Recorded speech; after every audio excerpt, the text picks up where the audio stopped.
घात में लाती मारा गया है, मानो मुकद्दर खुदा से जुदा है। अकाल में काल कायम किया है, तो मानो के डाली पे बंदर कूदा है। अलगा दिया हुस्न मानो की काया, तो पाया नहीं पारी आया कहीं से। और घेरे घटा घोर घायल न छोड़ा, और जोड़ा नर सितार कायल यहाँ से।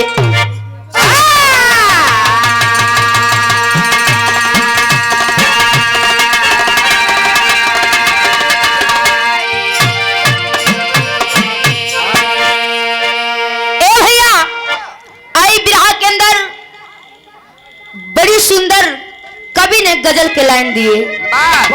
कहा मास्टर तंदा,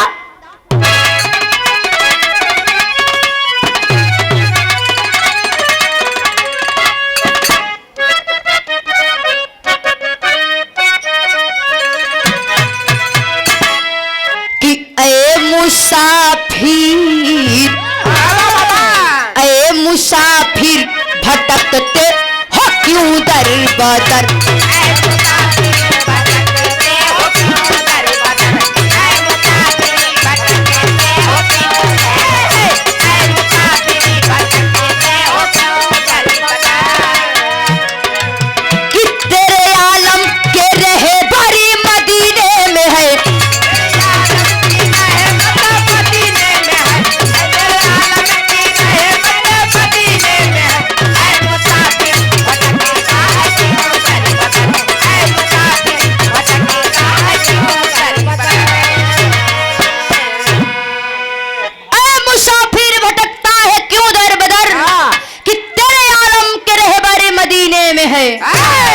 लेकिन इत गजल के नमूना रहल।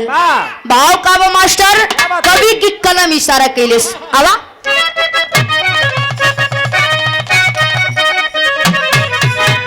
कि चांद चाहे चमन को जला दे मगर,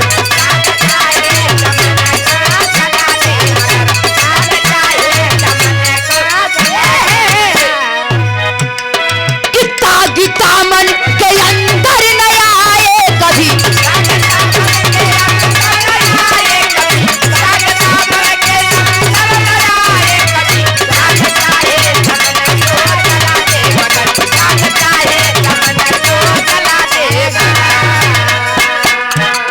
चांद चाहे चमन को जला दे मगर, चांद चाहे चमन को जला दे मगर, ताकि दामन के अंदर न आए कभी।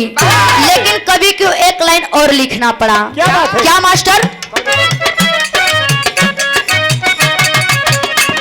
कि आसमां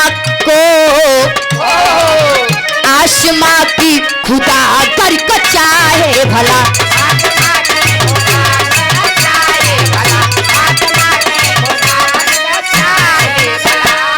तो खींची अंबर के रज से मिला दे सभी।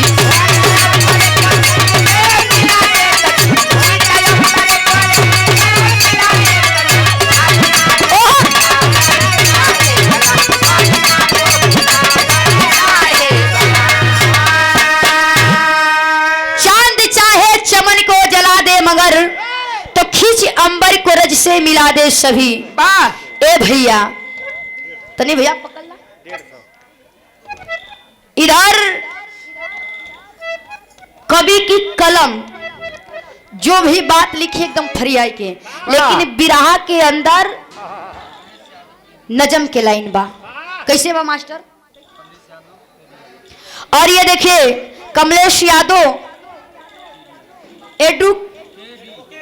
एडुकेट बड़े भैया की ओर से पुनः 100 रुपए का पुरस्कार, खाली 100 सॉरी 150 का पुरस्कार चलो में कोट को नमन बा भैया आधा उनके दे दा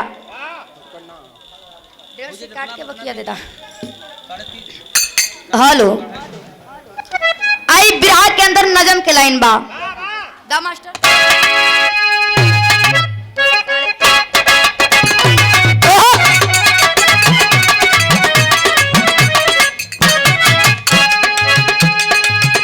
पिता के बात पे भगवान को भारी मान हुआ पिता के बात पे भगवान को भारी मान हुआ बात के पीछे राजा दशरथ का अनुष्ठान हुआ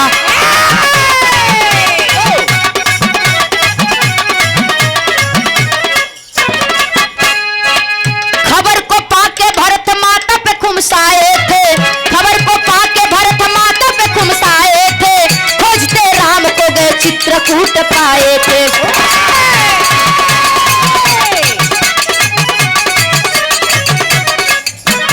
कहे भगवान से जो इसके आगे जाओगे कहे भगवान से जो इसके आगे जाओगे बात को मानो भैया भारी धोखा खाओगे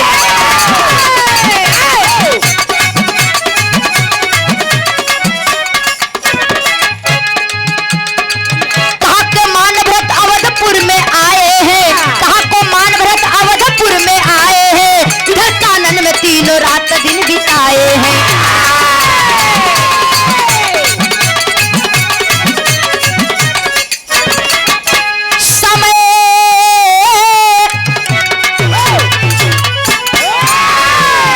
समय भगवान को जंगल में ठोकर मारी थी समय भगवान को जंगल में ठोकर मारी थी हरा रावण सिया को साथ में जो नारी थी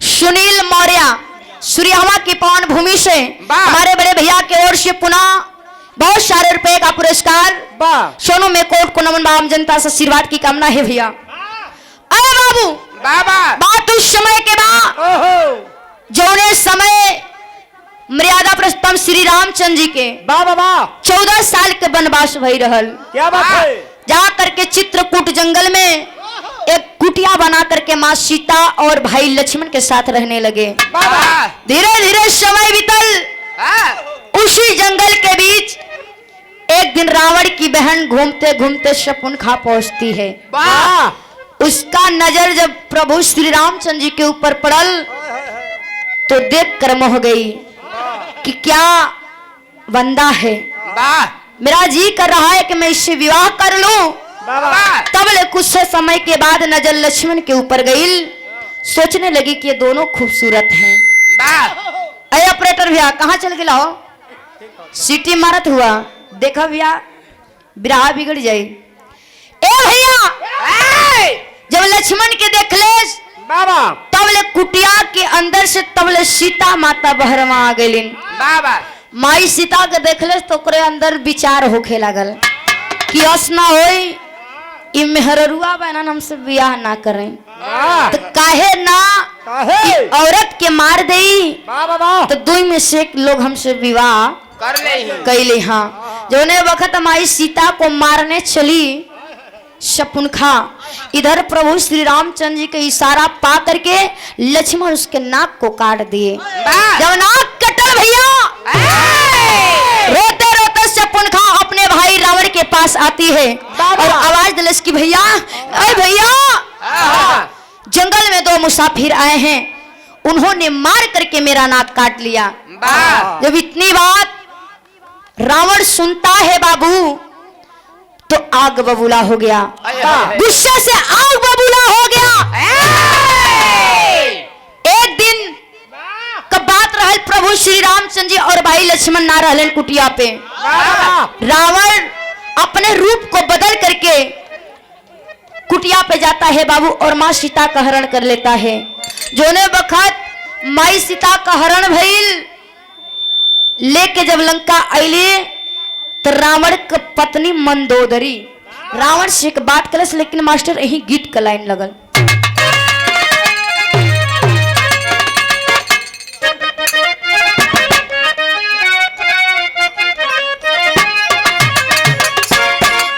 बड़ी पुरान गीत है पहले गावे कैसे गावे मास्टर तरीरा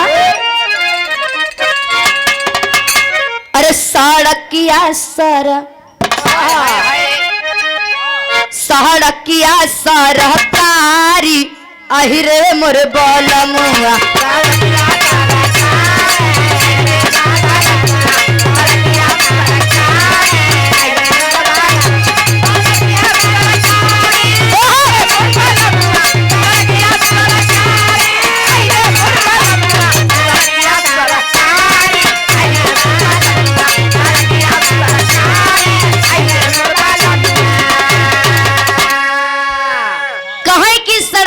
सरकारी अहिरे मोर बोलो मुझे जानत हुआ के कहत रहा पहले का लड़की जब रोड पे चलाई चोला पानी बनाई के जब कोनो गाड़ी वाले आवे हारन मारत कहे ये भैया इस सड़क तरे बाबू का ना है सरकारी रोड है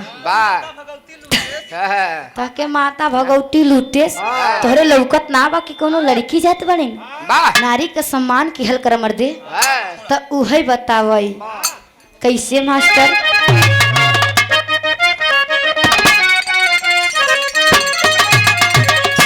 कि सड़किया सर अरे सड़किया सरकारी अहिरे मोर बलमुआ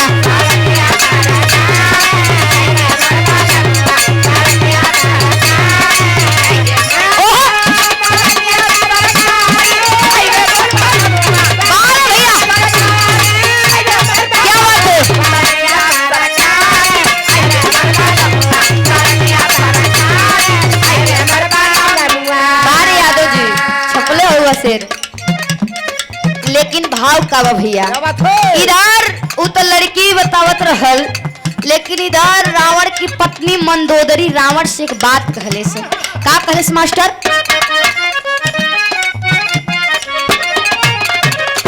अरे विपत्तिया लाए भारी अहिरे मोर बलमुआ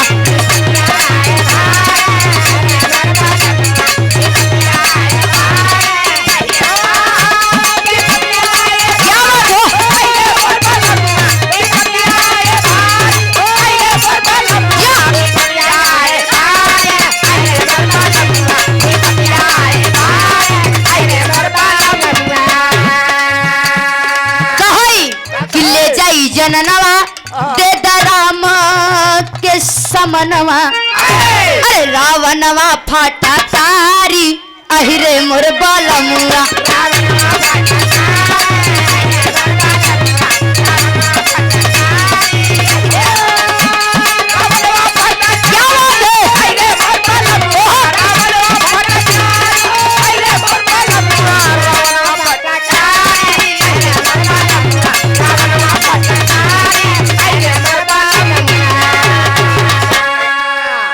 मंदोदरी कहे कि सैया ए हमार सैया हमारा बात सुनतनी ई सीता माई के जवन लिया आयल हुआ ना ले जा सीता माई के प्रभु श्री रामचंद्र जी के वापस कर द नहीं तो बड़ी बुरा हो जाई रावण कहे कि ए मंदोदरी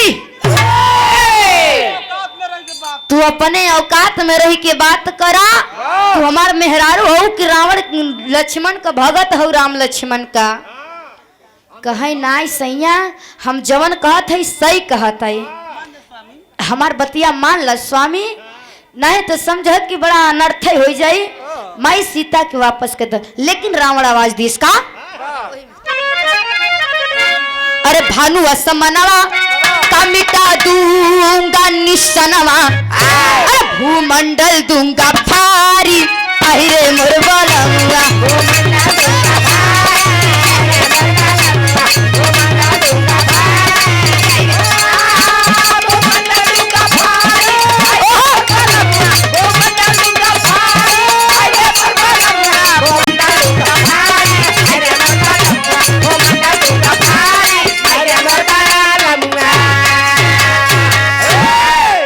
रावण आवाज लेस किया है मंदोदरी तो हमार मेहरारू हो तो के हमार साथ देवे के क्या बात है तो बड़का राम राम जपत हो सुना ठीक से हो जा, नहीं समझा कि तोहरा उ खैर ही नहीं।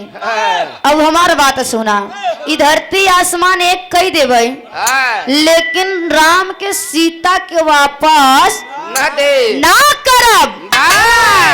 धीरे धीरे समय बीतल, इधर प्रभु श्री रामचंद्र जी और लक्ष्मण जब कुटिया पे आए, देखत हन माई सीता कुटिया पे है ना है, पूरी जंगल खोज डाले। जब खोजलन सीता माई के कहीं पता ना चलल, पता लगल कि रावण सीता माई के हर ले गया। ए भैया, इतना बात सुनते प्रभु श्री रामचंद्र जी क्रोध से लाल हो गए। कहन रावण कितनी औकात, तुरंत लंका में चढ़ाई कैलन। लंका में चढ़ाई कैलन, रावण को मार के लंका विजय प्राप्त कर लिए। जब लंका विजय प्राप्त कैलन भैया, तो वहां का राजा रावण के भाई भभीषण के बनाए दिहन। ये भभीषण जाना था कहे, कैसे भभीषण राम का भक्त रहे, यही से उनके छोड़ के बकिया सबके सफराई दिहन। कहन भभीषण कहन हाँ प्रभु, कहन अब लंका तू संहारा। बहुत जने से हम हाँ बड़ा तू दुख में रहला, अब लंका तू संहारा भाई। जब इतना बात भभीषण सुन लेन, तो लंका तो संभरे लगल धीरे धीरे। लेकिन कुछ दिन बीतल, एक दिन प्रभु श्री रामचंद्र जी लंका से अयोध्या आवे के तैयारी कैलन। जब तैयारी कैलन, तब भभीषण से विदाई लेत हुआ। लेकिन कैसन मास्टर, एक लाइन गीत बदल गई बिरहा के अंदर।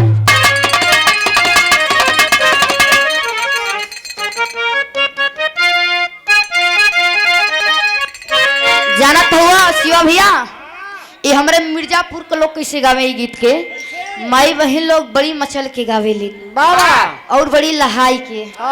कैसे भैया, अरे गेहुआ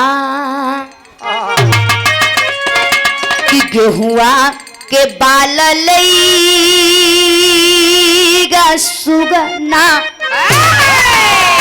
अरे गेहुआ के बाल लईगा सुगना, बलमा मोर पूरी के जमके।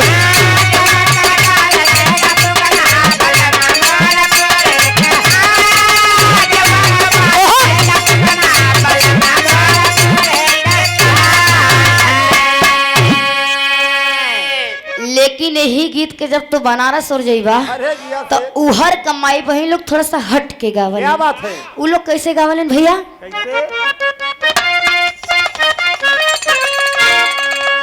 कि ठार गोरी गंगा ही लो रे,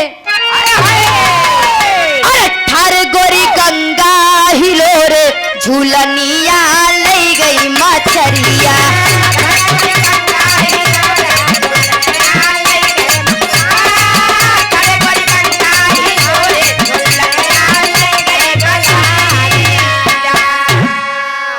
बनारस वाले गावे, लेकिन यही तो नहीं प्रतापगढ़ और जाइबा, तो उधर का माई थोड़ा सा बदल के गावलिन। जाना था नरेश भैया कैसे गावेलिन, वो लोग जब अपने मर्द से गुस्साए जाइए तब मनई है, ये हमारे सैया, ये हमारे राजा, मान जा। लेकिन कहे कैसे, अब भैया कि नदिया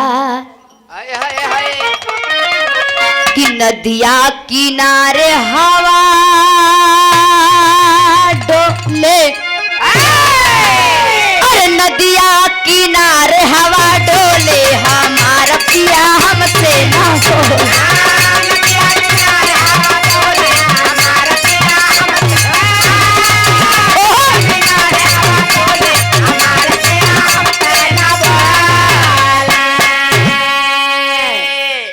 जिला का गाना तो तू लोग सुन लेला, ऐसे जैसा जैसा जिला बदलत जाई तसत तसलत।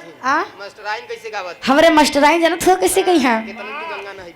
हाँ अब बतावत थी हमारे मास्टराइन का में एकदम प्रश्न अपने मास्टर हो दे कैसे।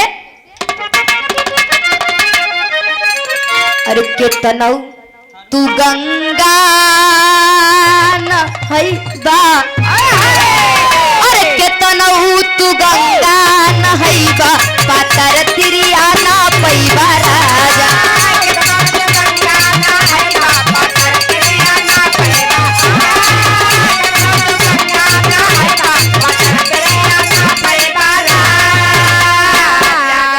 चला बस कर लोगन जिला जैसा जैसा बदला जाई ये मधुपुर कहूँ है सुनकर मेहरारू इससे गावेली हाँ खाली प्यार से समझावे इनके हाँ कि हारमोनिया नहीं कहत वहाँ हारमोनिया बजावल लेकिन थोड़ा सा हम के ध्यान दिया जो महीना पे आवत है हफ्ता में 2 बार आवा कर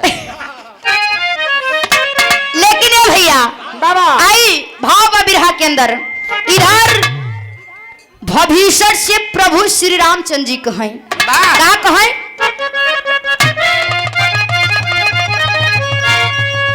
जोने वक्त अयोध्या लौटे के तैयारी होएगा भविष्य हाथ जोड़ के खड़ा हो गया कहन प्रभु ए प्रभु जात तबाहा लेकिन हमारे खे बात याद रखिया हमके मत भूलिया लेकिन कहे कैसे आवा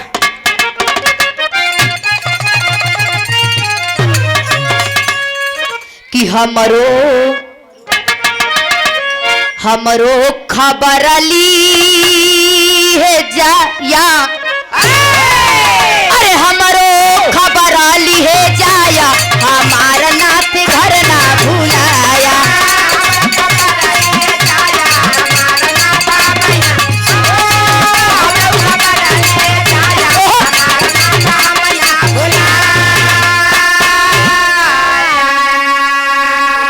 तोहरे चरणवा में सिरवा में डारू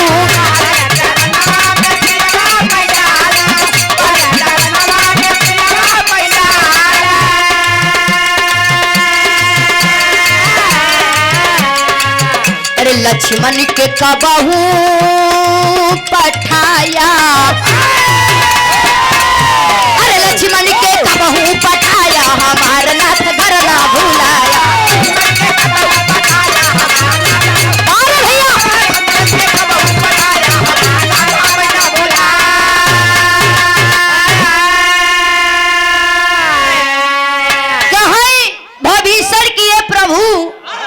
तू तो जात हुआ लेकिन कभी कभा हमारो खबर ले जाया हमके मत भूलिहा कभो लक्ष्मण के भेज दिहा क्या बात है कभो हनुमान के भेज दिहा लेकिन कहत कैसे हैं बाबू आवा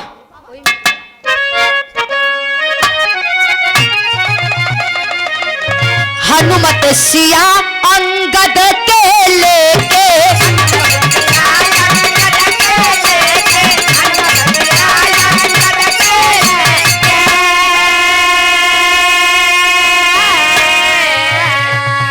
आपऊ कभी चाल आया अरे आपऊ कभी चाल आया हमार नाथ घर ना भूला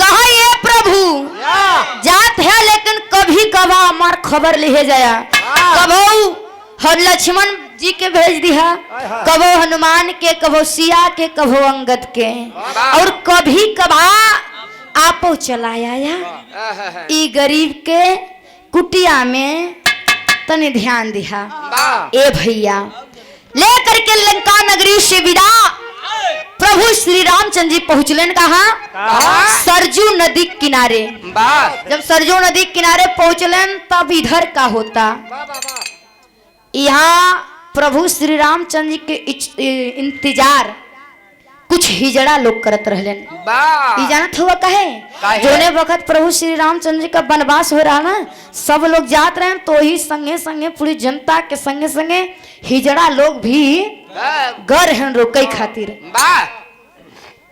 तब उस समय प्रभु श्री रामचंद्र जी मर्द और जनाजा जवन रहन सबके कहलन कि तू लोग अपने अपने घरे लौट जा लेकिन हिजड़ा लोगन के ना कहले रहलन यही से उस सरजू नदी किनारे प्रभु श्री रामचंद्र जी के इंतजार कुछ हिजड़ा लोग करत रहन। देखा थे कि प्रभु आवत बड़न, जा करके पैर को पकड़ लिए। लेकिन होत का बा बाबू, बिहार के अंदर तर्ज बदल गई मास्टर।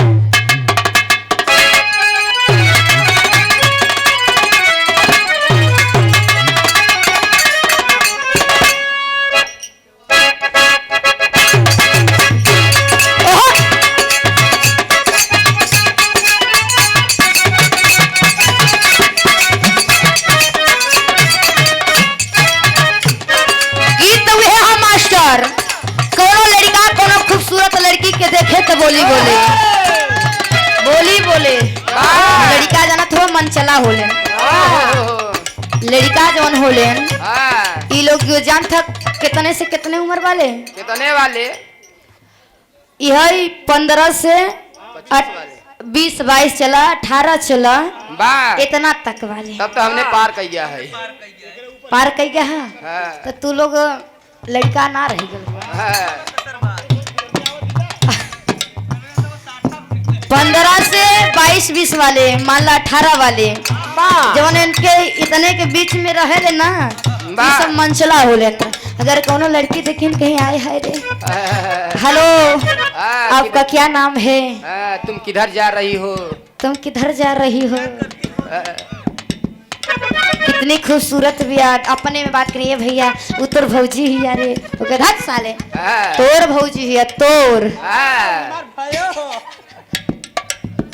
तार भाई हो। वो लड़का देखे लड़कियन के तो बोले का कहे मास्टर दा उठा।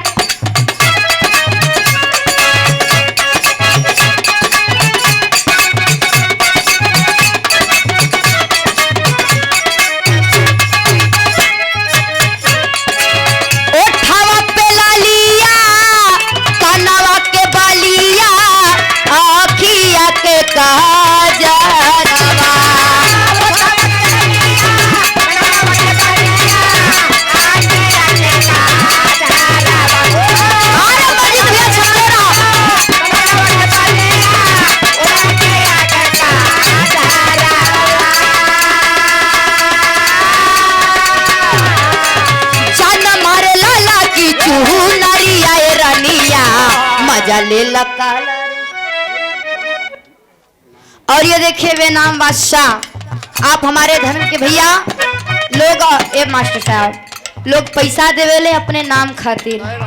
ये देखिए वे नाम बादशाह, हमारे बड़े भैया की ओर से 100 रुपए का पुरस्कार, चरण वंदन है, आशीर्वाद की आकांक्षा है। हाँ, लाखों में कोई एक होता है जो दूसरों के लिए रोता है। क्या बात है, भैया के प्रणाम पहुंचे।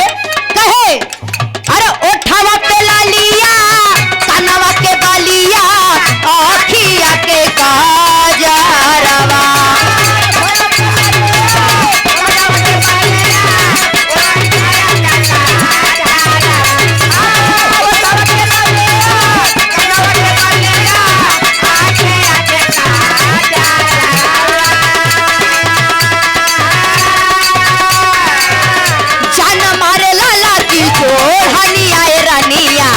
मजा ले लकाला रे बहारवा।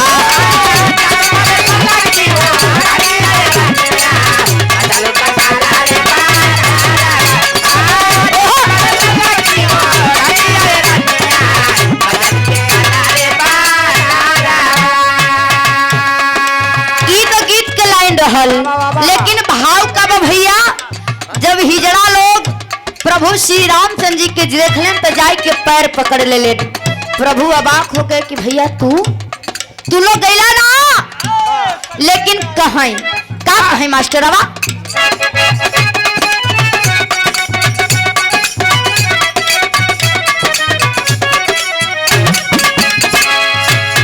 धई के पयरिया कहे पारा पारिया, भूल गईले हमहन के काबरिया।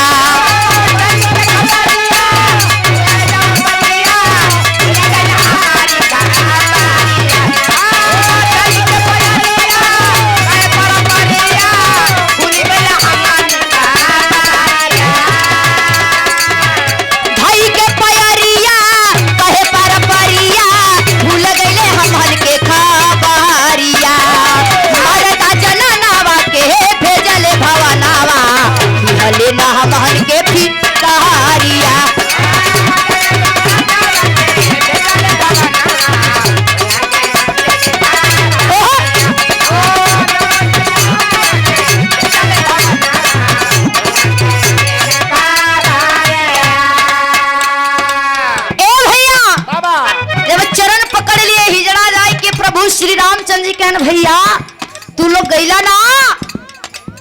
तब हिजड़ा हाथ जोड़ के कहे लेकिन कि प्रभु, हे प्रभु, मर्दा के भेजा जनाना के भेजा, ना मर्द है ना जनाना, तो जाई कहाँ? जब से आप गइल बारे आपका इंतजार करत बा, लेकिन कहलन कैसे? अंतरा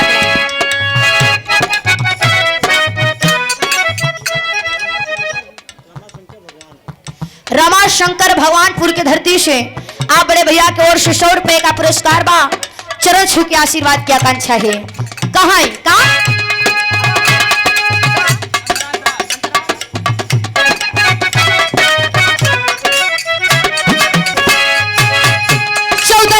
बीत गईल नदिया की नरवा,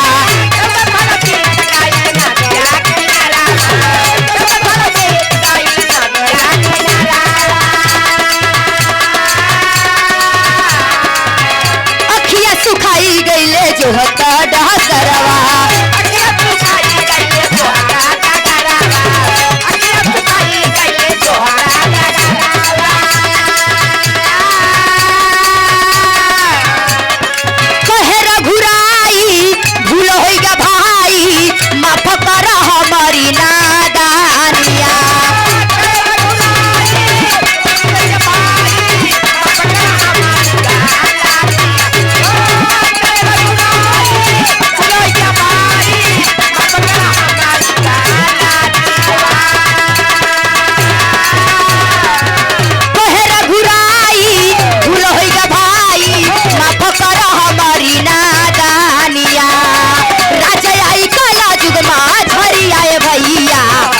चलया वधाना गारिया।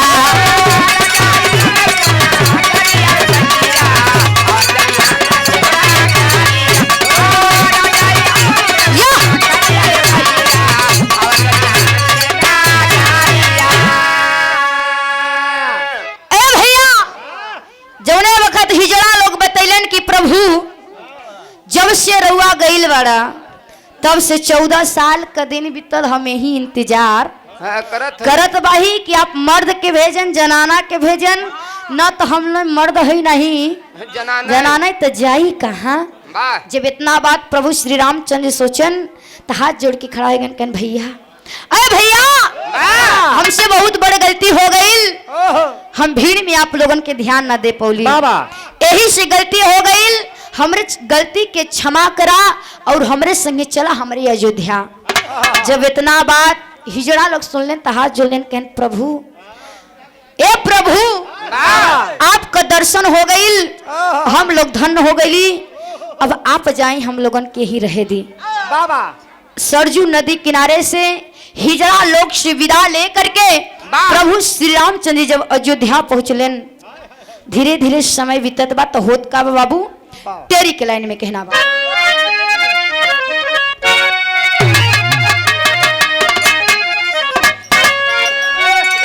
कि अरे मोरे राम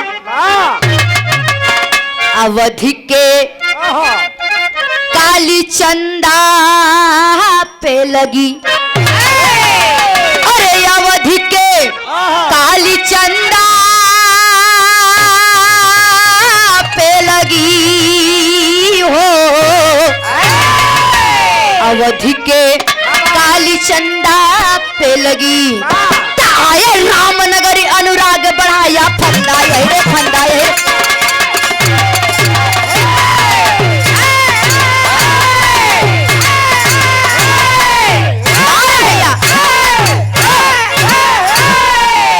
बस कर मर्दे फोड़ देवा ढोलिया का।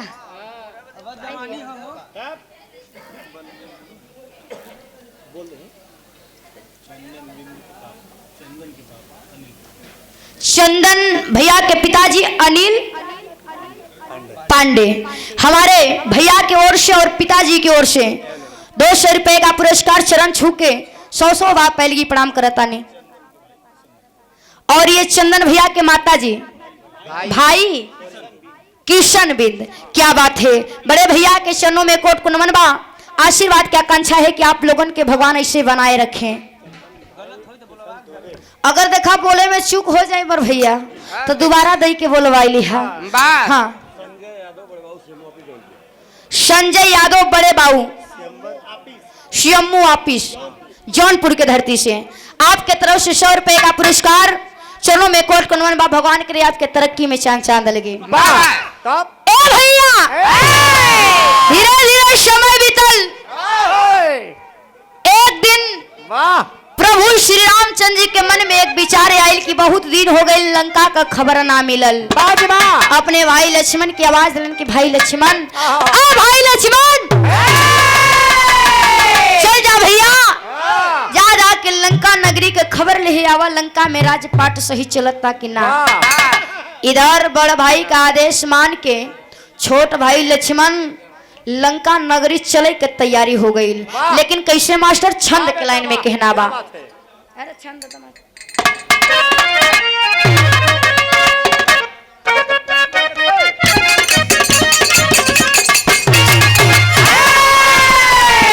कहा माना तू हमान खसा लेके धनसाबान,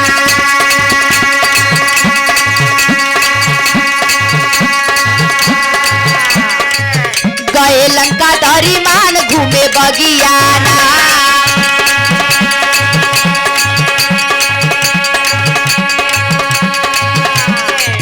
चोला चाहे अनुराग छोड़े नहीं चाहे बाहर,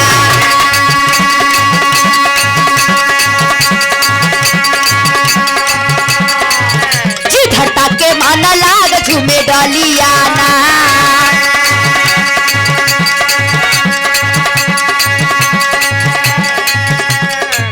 टूटे न चमन का प्यार ठीका दशरथ कुमार,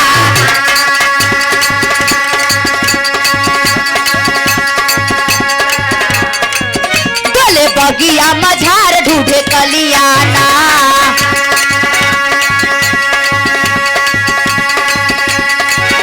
तोड़े डाली में का फूल, तोड़े डाली में का फूल, थोड़ा लखन कैले भूल, घेले दिनवा बीता भाई मलियाना।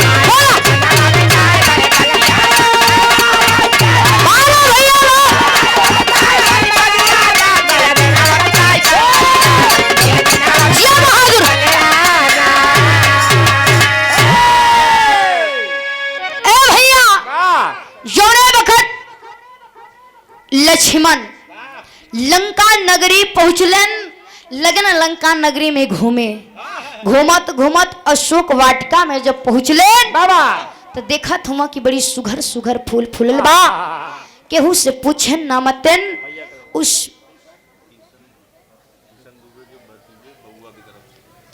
किशन दुबे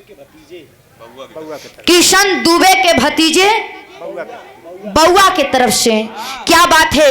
छोटा मुन्ना के ओर से 100 रुपया का पुरस्कार बा। हमरो आशीर्वाद लगे, हमरो आई लेके जिये हमारा भैया। अपन आशीर्वाद मत दिया कर, काहे भाई आयु मत दिया कर। तो लोग का आई कितना बचबे की बा मर दे। चिल्ला चिल्ला तू सब कब विकेट गिर जाए कोनो ठीक नहीं। इतना कमजोर है भैया। क्या बात है। ए भैया विराट सुनने वाले प्रेमियों कहानी पे गौर करें। इधर जब लक्ष्मण लंका नगरी पहुंचलन तो लगन लंका में घूमे घूमत घूमत अशोक वाटिका जब पहुंचलन देखा थन कि बड़ी सुघर सुघर फूल फूलल बा। केहू से पूछन न मतन। एक फूल तोड़ लिए।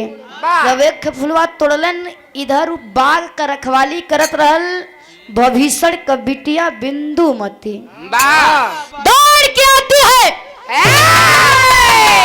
आवाज दिया है, आदमी कहां से आइल बा?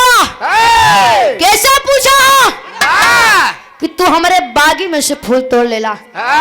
सुना सुना सुना चला तोड़ला तो ठीक कैला, लेकिन पहले हमारी बात सुना। ये जवन फूल तोड़ले हुआ ना, ये फूल डारी में लगा दा। हमार 3 ठे शर्त बा, अगर पूरा कह देबा तो यहाँ से तू जइबा, नहीं तो यहाँ से तो जाए ना दे। शर्त सुनाती है बिंदुमती। पहला शर्त रहल कि जवन फूल तोड़ले वाला एक के वही डारी में लगा दा। दूसरा शर्त रहल कि हमसे बियाह करा। वाह तीसर का अब तीसरा सुनाए भैया। हाय हाय हाय दूठे सुनाए दे से लक्ष्मण कहे ना, ना मुझे तेरा शर्त मंजूर नहीं है। नहीं है। हाँ। तीसरा शर्त बिंदुमती सुना की सुना, हाँ। या तो मुझसे युद्ध करो। जब युद्ध का बात लक्ष्मण सुनो ना, आग बबूला हो गए ना। कहन है देखा, अरे है के देखा, इतनी बड़ी बड़ा योद्धा मारा हम, रावण के मारा हम, लंका में विजय प्राप्त करा हम। और एक है लड़की, है लड़की तो हरे लोगन के हाथे में लकवा मार जाए। हाथ के हर दिखावत है। अच्छा कहा ये लड़की हमके दहाड़त दिया, लड़कारत दिया। हे भैया जब इतना आवाज सुने ना आँख लाल लाल हो गई तो होत कब बाबू आई उसी अशोक वाटिका के बीच में भैल का पहपट के लाइन में कहनावा।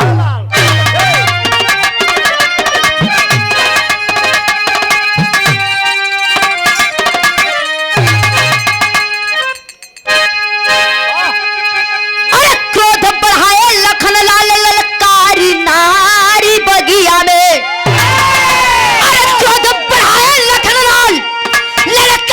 नारी बगिया में, अरे भाग जाओ नहीं गर्दन ले बहु तारी नारी बगिया।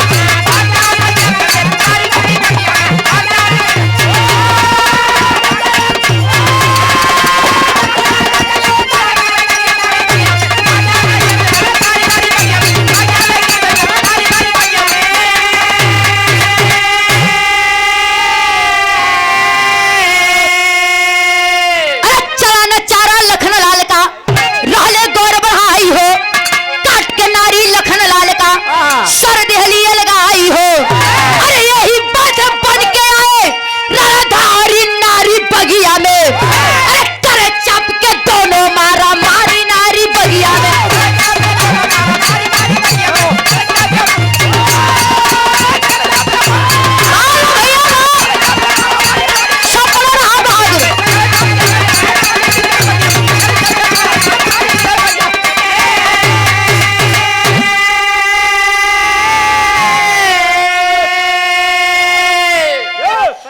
उसने खाए लखन लाल से भाभी सर की बहाला हो, काट के नारी लखन लाल का सर दिहली अलगाई हो।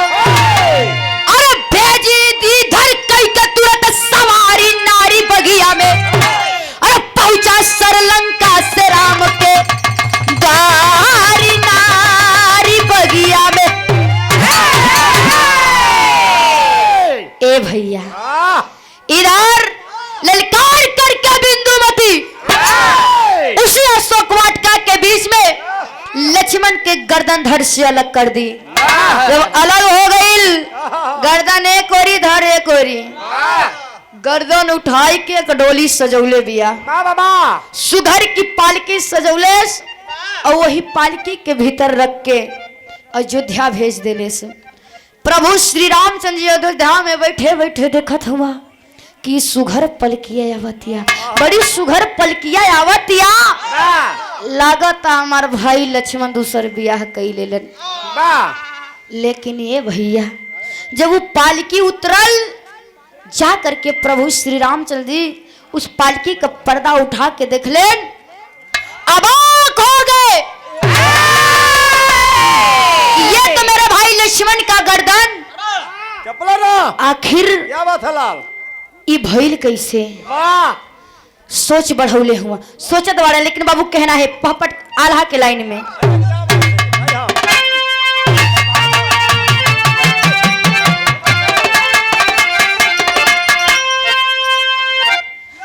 हाय राम कि पापिया समनवा कहवा रहले धरतिया भैया।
सोच में बैठल बाड़न कि कैसे भइल, ऐसन कवन वीर पैदा भइल कि हमरे भाई लक्ष्मण का गर्दन काट के और अयोध्या भेज दी है। सोच में बैठल बाड़न, तब ले घूमत घूमत घूमत घूमत हनुमान जी आ गईलन।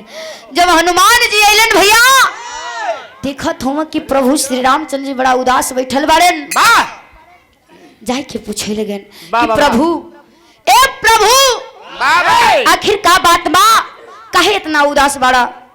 जब इतना बात प्रभु श्री रामचंद्र जी सुनलन तो इशारा कैलन कि जाए के पालकी का पर्दा उठा के देखा, खुदे समझ में आ जाई। हनुमान जी गए, जब वो पालकी का पर्दा उठौलन, अवाक हो गए, ये तो मेरे प्रभु लक्ष्मण का सर, ये कैसे भइल? जा करके प्रभु श्री रामचंद्र जी से कहलेन कि प्रभु, अगर आप आदेश कह देते तो अब लंका तहस नहस कह दी। कहन कैसे भैया? कहन कि लंका में गा रहन खबर आने उर भभीषण का कुल करनी हवै। कहन प्रभु आदेश तो करी, आदेश कर देतीन तो हम अब यहाँ लंका के तहस नहस कर दी। आदेश पा करके प्रभु का सेवक चला है बाबू, लेकिन कैसे सदर आल्हा लगल।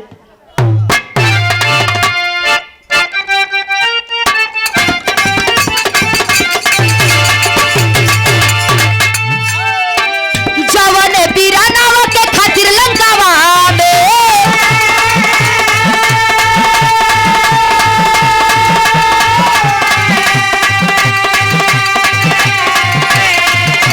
लेके आवत होला जी का गानावा में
तुरंता कवि।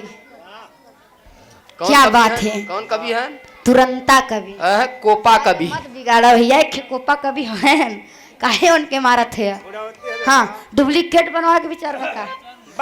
ए भैया बाबा, आई कहानी पे गौर करी।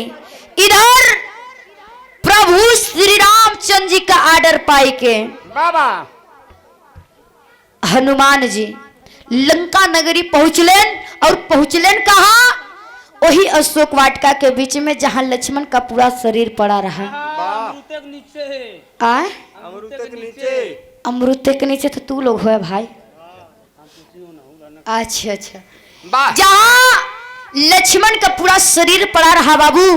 लेकिन इधर देखा, लक्ष्मण तो खाली एक फुलवा तोड़ रहे हैं, लेकिन हनुमान जी पूरी अशोक वाटिका उजाड़ के फेंक दिए।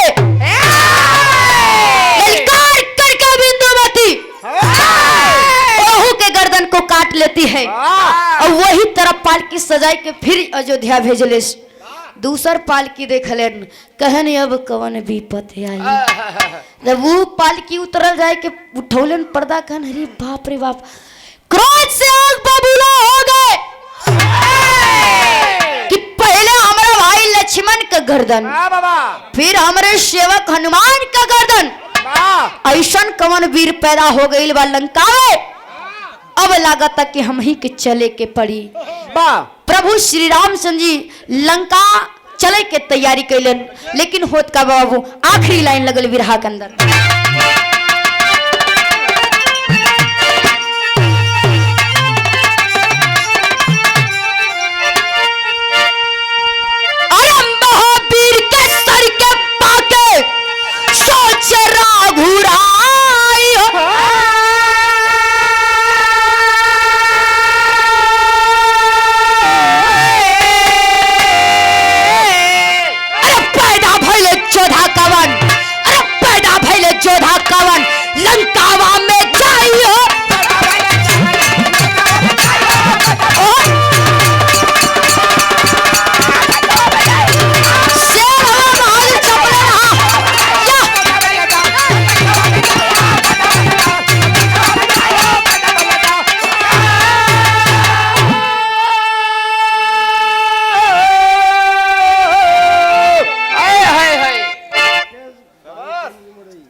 और आप सम्मानित बड़े बाबू राकेश मिश्रा जी की ओर से पुनः 100 रुपए का पुरस्कार 51 रुपया एकदम फरिया के बताया भैया 50 रुपया का पुरस्कार बस चला 50 ठे काटन है तो उनके 39 देवे के पड़े अरे 49 चरणों में कोट कनवन बाम जनता से आशीर्वाद की कामना है ए भैया होत का बा है अरे कहे भविष्य से जाके रामचंद्र खुमसाई अरे चुका लिया भाई का बदला तुझे शर्म ना आई अरे यही बद रहला हम के लंका में भूला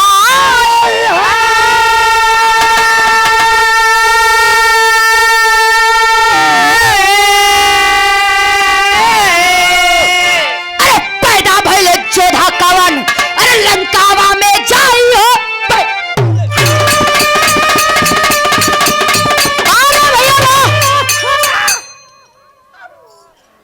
ई कौन विरेकर हो भाई एक कहिया से विराह में लगे लगा मतलब लाठी से मरले रहा ना मारना है अच्छा तार बाबू तो के लाठी से मारे तो डायरेक्ट विराह में लगाई दे पावर विरेकर यह सिखाई के भेजले रहा बारे भैया ए भैया इधर प्रभु श्री रामचंद्र जी लंका नगरी गए जा करके भविष्य के सामने आवाज दिलन क्या है भविष्य आखिर चुका लिया ही तूने भाई का बदला तुझको शर्म नहीं लगा तुझे शर्म नहीं आई यही बदल लंका में बुलाए रहा लेकिन जब इतना बात भविष्य सुनन तो हाथ जोड़ के खड़ा हो गए कहन प्रभु अरे प्रभु लंका नगरी में क्या होता हमके खुद ही नहीं पता बा लेकिन भइल का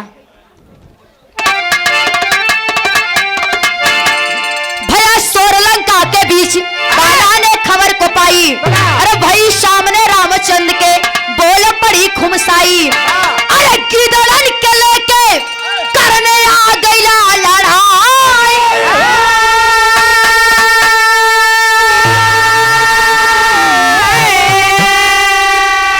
अरे पैदा भइले जोधा कवन अरे लंकावा में जाई हो पैदा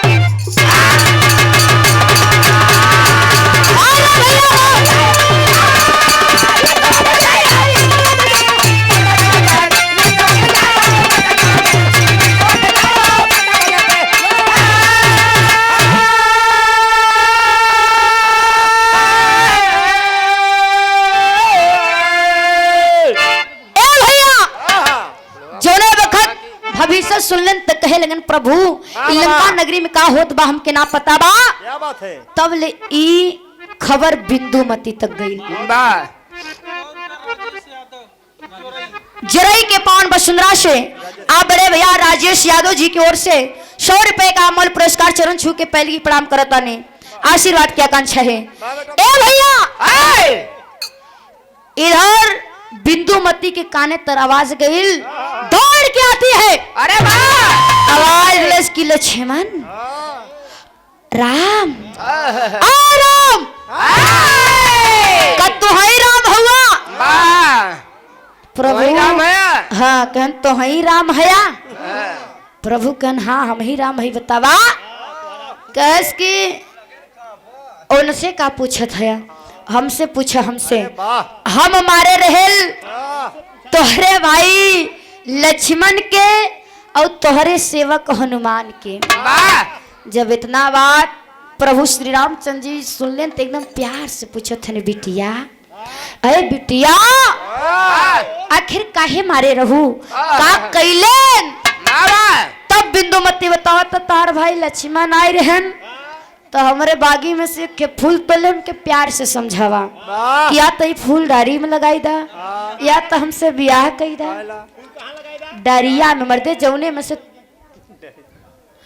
में से तोड़े रहे वही डारी में लगाई दा या तो हमसे ब्याह करा तो कहन नहीं जब कहा हमसे युद्ध करा तो लगा ना लाल पियर होके लाल पियर होए लगन वही तो उनकर गर्दन काट के आपके लगे भेज देले कहन हनुमान हनुमान तोहार तार हनुमान आयन तो क्यों से पूछे न मतेन वाह पूरी बाग उजाड़ के फेंक दिए। यही से उनहू का गर्दन काट के आपके लगे भेज दिया। जब इतना बात प्रभु श्री रामचंद्र जी सुने तो बाबू ले जाई के दोनों जने का सर दोनों जने के शरीर में जोड़ के जिंदा कैलेन। जिंदा कई के लंका से अयोध्या वापस अलन। कहानी यहाँ समाप्त भइल। आखिरी लाइन में गुरु घराने के परिचय बा। आ बाबा तब से पैसा आ गया। अच्छा विष्णु नारायण भगवान का आशीर्वाद लगे। क्या बात है। बाबू के तरफ से बहुत सारे रुपया का पुरस्कार बा आशीर्वाद की आकांक्षा। आई मास्टर आखिरी लाइन और बचल बका बाबू। राकेश मिश्रा बारी में पंडित मड़ई। हाँ राकेश मिश्रा बारी पे का मड़ई। मड़ैया के देखा था दादी। हम सोची यहाँ या यहाँ पूरी खाए पता लगा के 1 रुपया का छुआई दे। बाबू के प्रणाम बा। ए भैया आवा मास्टर। क्या बात है। गुरु बिहारी गुरु गणेश गुरु बोधेश्वरी गसीदारे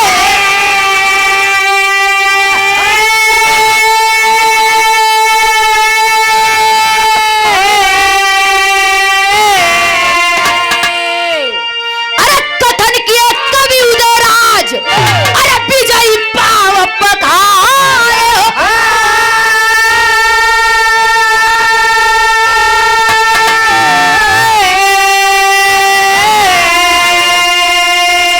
अवधि के काली चंदा पे लगी। अरे अवधि के काली चंदा पे लगी हो। अवधि के काली चंदा पे लगी। तारती राज का दिल मैहर देवी में लागी। अवध के काली चंदा पे लगी। ओ भैया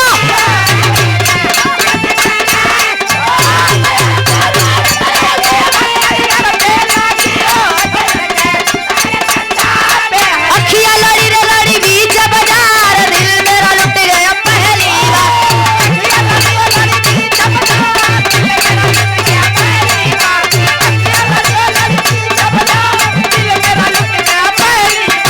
हमने बुलाया इसे कितनी बार आया न निकम्मा एक को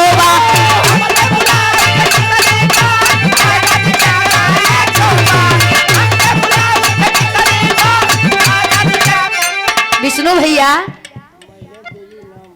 अच्छा मैहर देवी के नाम पे क्या बात है। हमने बुलाया इसे कितनी बार